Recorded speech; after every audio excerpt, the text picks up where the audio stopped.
ರಾಮಾಯಣದಲ್ಲಿ ಕನ್ಯಾಕುಮಾರಿಯಿಂದ ಮೊದಲುಗೊಂಡು ಆ ಸೇತು ಹಿಮಾಲಯವನ್ನು ದಾಟಿ ಇರುವಂಥ ಮಾನಸ ಕೈಲಾಸ ವರೆಗಿನ ಚಿತ್ರಣ ಇದೆ.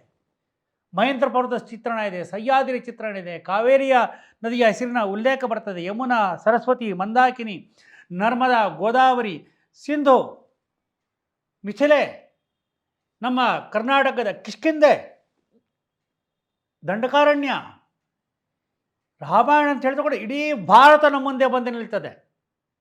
ರಾಮಾಯಣ ಅಂತ ಹೇಳಿದ್ರೆ ಭಾರತ ವಾಸಿಗಳನ್ನು ಒಂದಾಗಿ ಬೆಸೆಯುವಂತಹ ಒಂದು ಏಕಾತ್ಮತೆಯ ಕೇಂದ್ರವಾಗಿದೆ ರಾಮಾಯಣ ಅಂತ ಹೇಳಿದ್ರೆ.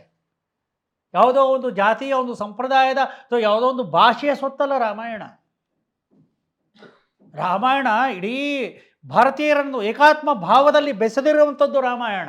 ಕಿಷ್ಕಿಂಧೆಯಲ್ಲಿ ವಾನರರು ಬಳಸ್ತಾರೆ ಆರ್ಯ ಶಬ್ದವನ್ನು, ತ್ರಿಜಟೆ ಬಳಸ್ತಾಳೆ ಆರ್ಯ ಶಬ್ದವನ್ನು.